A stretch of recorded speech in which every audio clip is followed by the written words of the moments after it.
He was in the world, and the world became through him, and the world did not recognize him. He came to his own, and his own did not accept him. But to all who received him, he gave the power to become children of God, who believe in his name, who not of blood, nor of the will of flesh, nor of the will of man, but of God were born. Good morning. Welcome to a short biblical reflection on the Gospel according to John chapter 1 verses 1 up to 18. It is the prologue of the Gospel according to John, in other words, the introduction to this Gospel. It is the Gospel reading for Christmas, the Mass during the day. Just in the opening, I read the central part of this prologue. Now let me start reading from the first part. In verses 1 up to 4, we have one small unit. In the beginning was the Word, and the Word was with God, and the Word was God. He was in the beginning with God, and all things became through him, and without him not one thing became what became. In him was life, and the life was the light of men. The light shines in the darkness, and the darkness did not overcome him.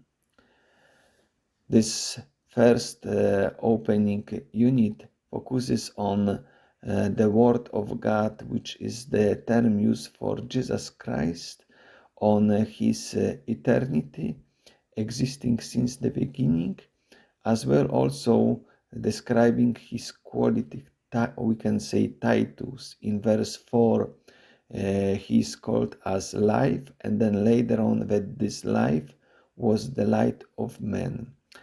Also in this text, here and then in following verses, I translated the same Greek verb by the English verb to become, that all things became through him, and then no one thing became what became. In the second unit, it focuses now on John the Baptist and his mission. Therefore, I translated, there became a man sent from God, his name John. He came for testimony, to testify about the light, so that all might believe through him. And in the next verse also almost specifies it again. He himself was not the light, but to testify about the light. That kind of repetitiveness, which is also very important. And verse 9 concludes the first part. The true light, which enlightens every man coming into the world. Now, a part of this term light, which was already introduced in verse 4 and repeated in the following verses, now is also accompanied by the adjective true, that this light is true. And this true light later on will refer to the couple where we have grace and truth in verse 14. Now the second part, which already I read as I mentioned, it focuses now on the incarnation also of the Word of God, who comes to the world but is not recognized by the world which was created by him, and comes to his own and was not accepted. This word is not mentioned literally, but there are personal pronouns and the verbal forms which refer to this word. And then the central statement yet is in verse 12. But to all who received him, he gave the power to become children of God. Here also I reshape the order of phrases, because in Greek we then as the last comes who believe in his name, because it is already now specification and synonym of all who receive him, because it is receiving through faith. And then yet further specification, verse 13, who not of blood, not of flesh, of the will of flesh, nor of the will of man. So in other words, not of human strength, not of human initiative, but of God were born. So as they are becoming and have this power to become children of God, they are born of God whenever they received Him, accept Him through faith. And the last part, it starts in very similar way as the first part, where we read, "In the beginning was the Word, and here we have the Word became flesh and lived among us." And then the next phrase states, also there is this title, not always translated in some English translation in this way, that the glory as of the only begotten of the Father.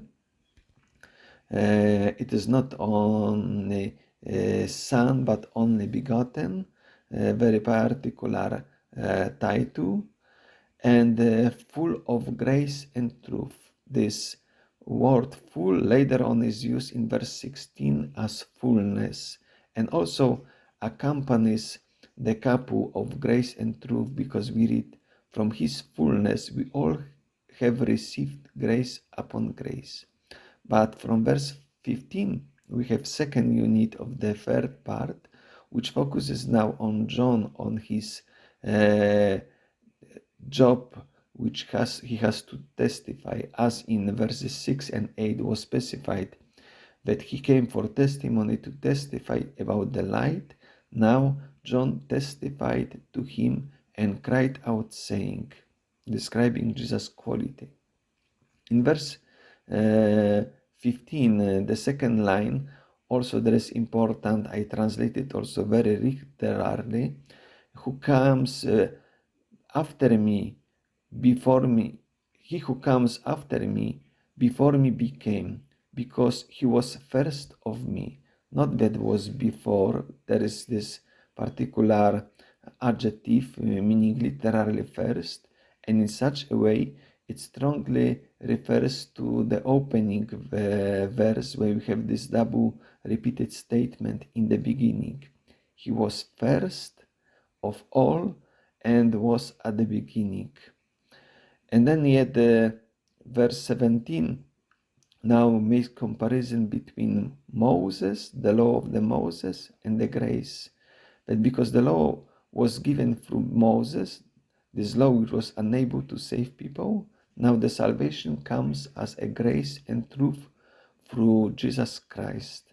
And the concluding statement, "No one has ever seen God, the only begotten God, who is in the bosom of the Father, he has made him known." And again here, I translated this expression, "the only begotten God." Number of English translations follow some other manuscripts, for example, the Byzantine tradition, but also minor number of manuscripts that instead of word God have Son, that only begotten Son. But majority of manuscripts, also the ancient ones, have the word God, which makes strong now stress on divinity of the second person of the Trinity, the only begotten God, who is in the bosom of the Father, and also his work, he has made him known.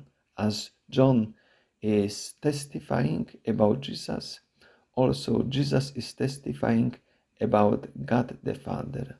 I would like to wish you a nice day, a nice reflection on this gospel. God bless you. Merry Christmas.